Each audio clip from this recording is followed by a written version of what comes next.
Olá pessoal, tudo bem? Espero que todos estejam bem, espero que todos estejam saudáveis, né? Então vamos lá, né? Vamos estudar, vamos continuar a nossa rotina de estudos.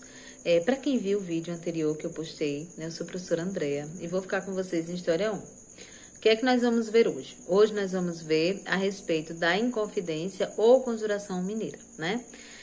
Quando é que ocorre esse movimento, né? A Inconfidência Mineira é um movimento, é um levante, né, que vai acontecer na segunda metade do século XVIII e que vai estar dentro ali do contexto que o Brasil estava passando. Então, qual era o contexto em que vai haver essas e outras demais revoltas, tá?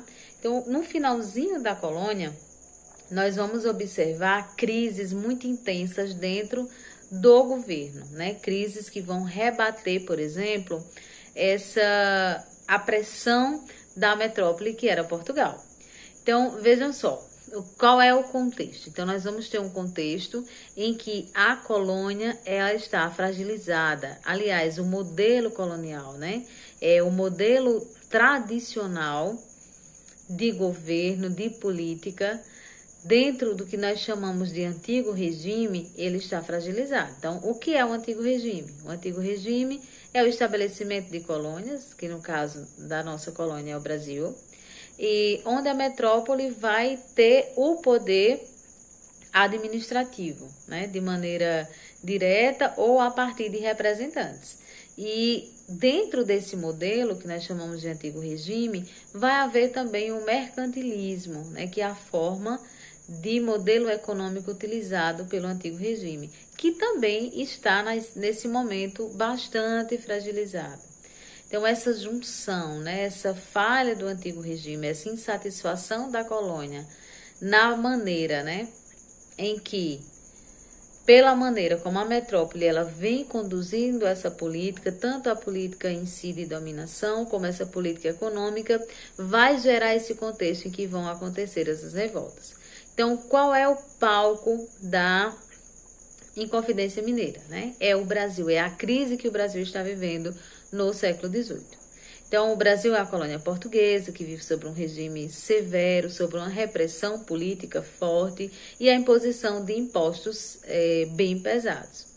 E aí, nesse contexto, nós vamos ter a Minas Gerais, né, como uma província muito rica, que vai se destacar pela oferta de ouro, quer dizer, vai se encontrar nas minas muito ouro, e que vai levar Portugal a fazer essa extração, né, a levar parte dessa extração do ouro para a metrópole e exigir que esse ouro seja cada vez mais, que essa retirada desse ouro seja cada vez mais efetiva. Mas o que é que vai acontecer? Então, como é que essa crise ela vai acontecer? Ela vai acontecer no campo econômico, né? Quando vai haver o empobrecimento dessa região, ou seja, gente, Minas Gerais apresenta grande quantidade de ouro inicialmente. Mas, à medida que esse ouro vai sendo retirado, essa oferta de ouro ela vai baixando, né? Ela vai diminuindo. E aí, essa principal atividade mineira, ela vai falindo. Então, ela vai se esgotando. E quando ela se esgota, Portugal vai exigir do povo mineiro o pagamento de um imposto adicional. Que como é o nome desse imposto? O nome desse imposto é a derrama. Então, como é que vai funcionar? Vai funcionar mais ou menos assim. Digamos que Portugal tinha uma meta, né, de recebimento desse ouro. E quando essa meta não era cumprida, as pessoas então pagavam por essa derrama, ou seja, pagavam o correspondente a completar essa meta. E aí, por que Portugal exigia e tinha tanta necessidade de cobrar esse ouro? É que parte desse ouro, dessa riqueza, já estava sendo escoada para pagar dívidas que Portugal havia contraído com a Inglaterra, tá? Então, vamos ver. Tem um exemplo aqui no livro de vocês, na página 11, que diz o seguinte, ó. A coroa portuguesa fixou para a região de Minas Gerais o valor mínimo do quinto anual de 100 arrobas de ouro, né? O que era, ou seja, correspondente a 1.500 quilos. Quando o valor mínimo não era atingido, funcionários lusitanos, ou seja, funcionários portugueses, cobravam quintos atrasados com o uso da força policial. Essa prática é chamada de derrama, o que aumentou a revolta da população. Então, já havia uma insatisfação por parte da população e dessa rigidez portuguesa. Adicionado a isso, essa derrama, essa exigência, né, essa cobrança dessa derrama de maneira bem ostensiva. E aí, Portugal, o Brasil, desculpa, a metrópole, ela vai entrar numa crise política, né? Quais são os elementos dessa crise política? Essa indignação do povo, que vai começar a cobrar uma independência de Portugal. E aí começam a surgir os movimentos rebeldes em diversos pontos do Brasil, né? Então, tanto a Inconfidência Mineira, como também outros movimentos, né? A Guerra dos Mascates, enfim, diversos outros movimentos anteriores e depois posterior também, como nós vamos ver, por exemplo, na Conjuração Baiana, são reflexos dessa insatisfação da população com a política portuguesa, né? Ou seja, com esse fracasso do antigo regime. Então, entre esses movimentos, a Conjuração Mineira, né, vai ser um movimento rebelde que vai propor a independência do Brasil, né? Que vai propor vai trazer uma proposta republicana para o Brasil. Em que é que se inspira, então, esse movimento? Esse movimento ele vai ser influenciado fortemente, né, pelas ideias iluministas, né, pela ideia de liberdade que os iluministas vão trazer, pela noção de Estado, enfim, por todas as influências que o iluminismo pode propagar em relação à independência, né? E então, a partir daí, vai se organizar, né, esse movimento. Como é que ele vai ser organizado? Ele é considerado, gente, um movimento de elite. Por quê?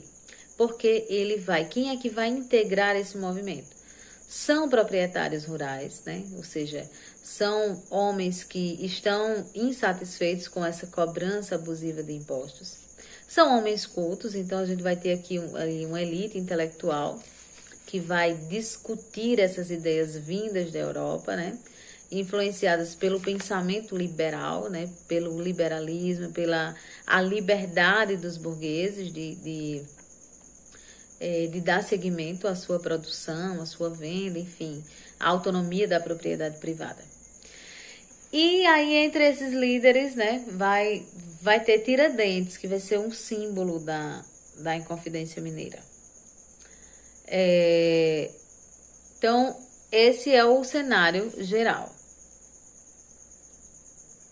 Bom, gente, então Tiradentes, né, Joaquim José da Silva Xavier, que nasceu em Vila Rica, na vila de São João del Rei, atual cidade de Tiradentes, ele foi escolhido para ser o chefe desse movimento. E aí, por que ele foi escolhido, né? Porque era atribuído a ele as qualidades de grande comunicador, um grande orador, que tinha uma capacidade de organização considerável, enfim. E aí, qual foi o desenrolar dos fatos, né? No dia que seria a derrama, né?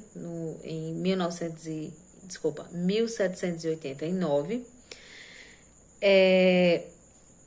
estava marcado para ser realizada a Inconfidência.